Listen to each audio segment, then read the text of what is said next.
You're a highly recruited college basketball player. After going from the streets of Chicago to Georgetown University on scholarship, you transfer to New Mexico State, have a breakout season, finally becoming a starter. You hear you're having a game against a rival school, and then the girl you've been chasing hears you'll be there, so she invites you to spend a night with her on campus. Unknown to you though, she's not alone, and setting you up to throw away everything you work for. On October 15th, 2022, a football game was taking place between the University of New Mexico and New Mexico State, and as is common at college football games, a fight broke out. Now, it's unclear how the dispute began, but seen clearly on videos uploaded by students are two New Mexico State basketball players, one of them being Mike Peak, and on the other side of the fight, a few UNM students that appeared to have been on the losing side of this scuffle, something they would apparently remember. Brandon Travis, the man seen being picked up off the ground, was a 19-year-old medical student from California, and at the time of Mike Peak's upcoming basketball game, the video of the fight had been circulating around campus for about a month. And according to his friends, he had seen the video many times and likely wanted some revenge. Now here's where we get to Maya Hill, also known as Honey. She was a 17-year-old freshman at UNM at the time, and according to Maya, she had been texting Mike for some time. She claims that Mike was eager to meet up with her because he wanted to have sex, but they were at two different schools. And knowing that he was involved in a big fight just a few weeks prior at her school, it probably would have been wiser for her to come visit him. And this is where it gets confusing. Maya states that Brandon and his friends found out that she was texting Mike. From here, she says that they made her agree to lure him into a trap so they could beat him up. The problem with this is, I don't buy that Maya was forced to do anything. For Brandon and his friends to discover who she was texting, they had to have been close to her. Even more suspicious is the fact that she told police she first met Peak at the game where the fight occurred.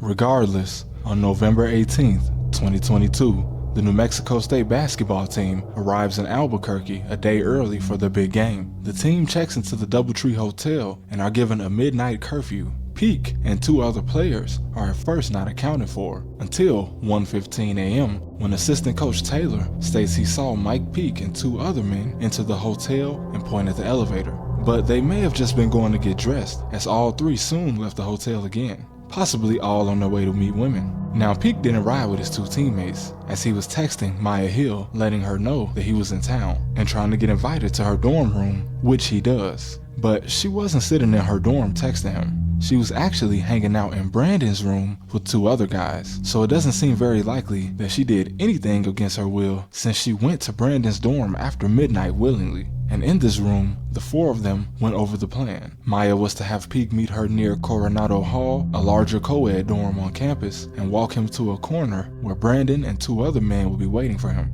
And Brandon could finally get his payback. The problem with this is one that I've seen personally in my own time at college. You get so caught up in living in a world full of your peers, and you forget where you are.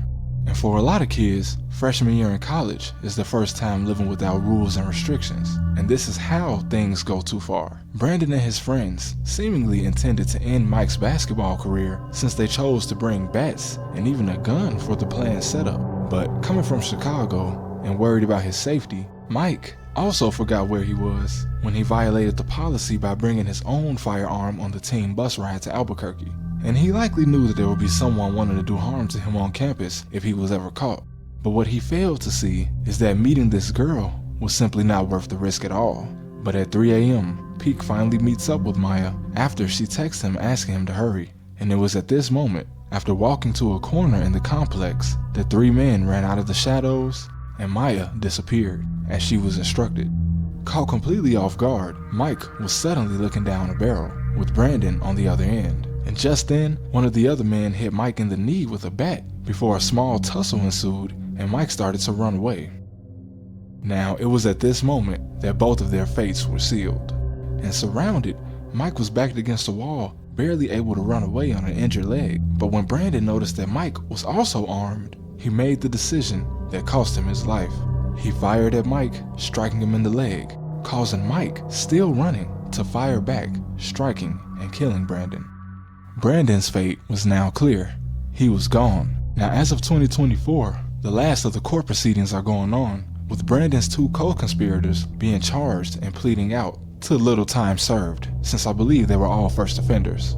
The 17-year-old Maya Hill took a plea deal where she only received 3 years of probation. It's still debatable whether she actually feels bad about the whole thing or not.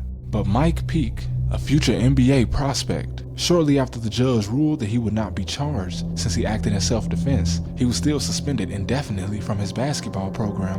When the police interviewed his assistant coaches, one coach remarked that Brandon may never play another second of basketball for that program, but what he really meant was he may never play a second of college basketball ever again. No program was going to want to take on the baggage that Mike now had, with the coaching staff saying that they had never even gotten into contact with Mike's family since he started, indicating that he didn't really have any family support at all.